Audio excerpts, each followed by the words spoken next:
Først så har vi en trekant her, som hedder ABC.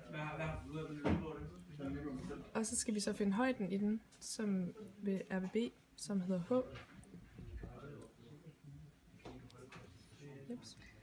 Og så for at finde sinus til A, så siger vi BH, som er modstående til A, og dividerer den med AB, som er hypotenusen.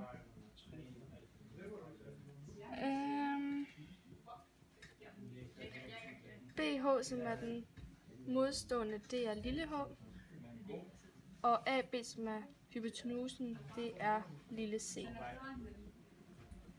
For at isolere H, så skal vi have gange med C på begge sider. Så den kommer til at hedde C gange sin til A er lige med H delt med C gange med C. Og så går C ud med en anden, så der kommer til at stå C gange sin til A er lige med H.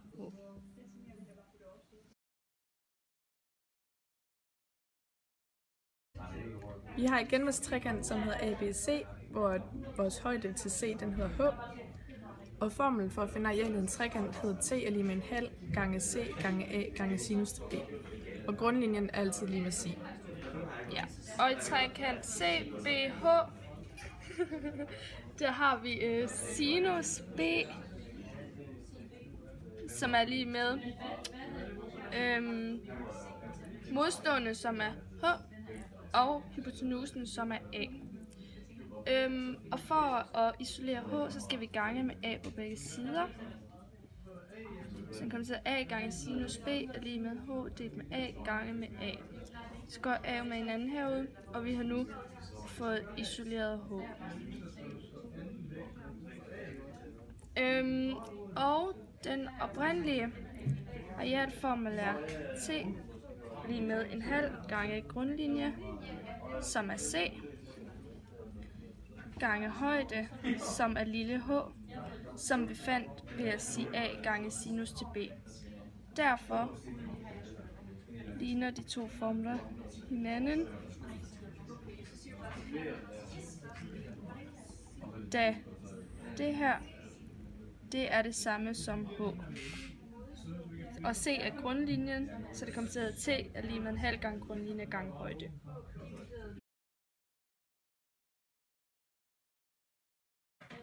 Vi har her to ensvinklede trekanter, hvor den ene den hedder DAE, og den anden hedder BAC. Vi kender vores længde på siden AB, som er lige med 5, og vi kender vores længde på AD, som er lige med 7. Og så kender vi vores side AC, som er lige med 4,5, og siden DE, som er lige med 9. Ja, og for at finde forholdet, så vi kender to sider, så siger vi F er lige, som er forholdet, og siger DA divideret med siden BA. Og DA den er 7 cm, og BA den er 5 cm. Og forholdet bliver derfor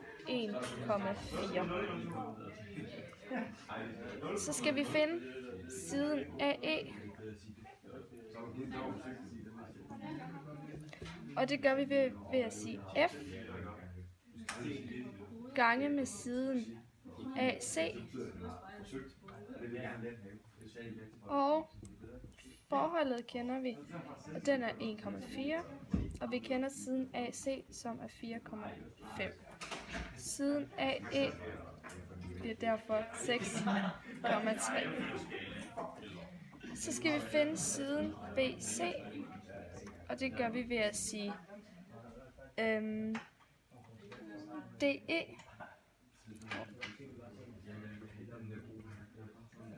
divideret med forholdet. Og DE kender vi, den var 9. Og forholdet kender vi, det var 1,4. BC bliver derfor 6,4.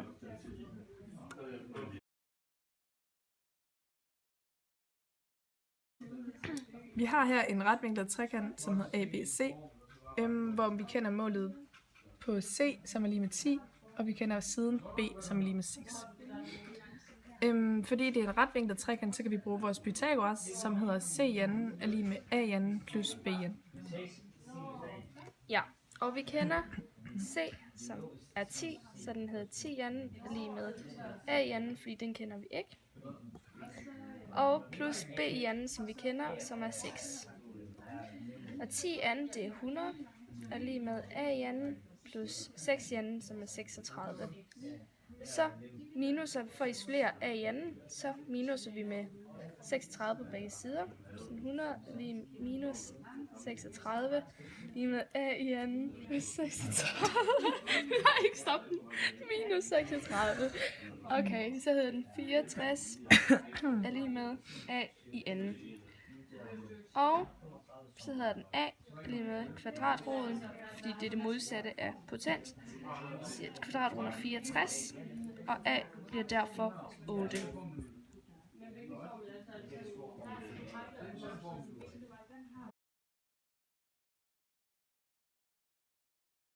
Her har vi vores trekant, som hedder EFG, hvor vi kender vores lille e, siden lille e, som er lige med 4, og siden lille g, som er lige med 7, og vores vinkel store g, som er lige med 90. Så skal vi finde vores side lille f, hvor vi bruger Pythagoras, hvor vi bare sætter andre bogstaver ind, så det passer til vores trekant. Og her der ved vi så, at g er lige med 7, i anden er lige med e, som er 4, i anden plus f i anden. Og det giver så 49 er lige med 16 plus f i anden. Og her minuser vi så med 16 på begge sider.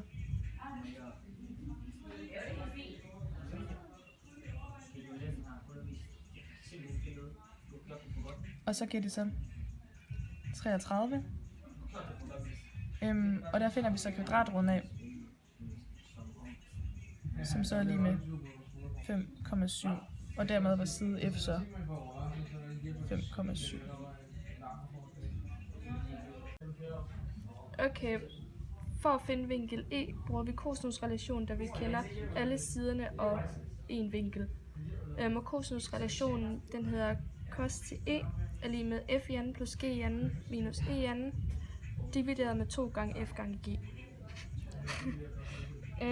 Og så sætter vi tallene ind, som vi kender. Det er så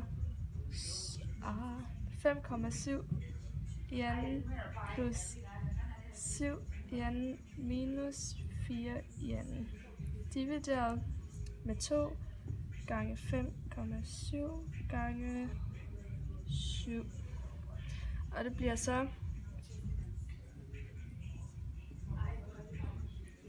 32,49 plus 49 minus 16, divideret med 79,8, som er lige med 0,82. Så bruger vi cos til minus første til 0,82, som så bliver 35. Så vinkel E er lige med 35 grader.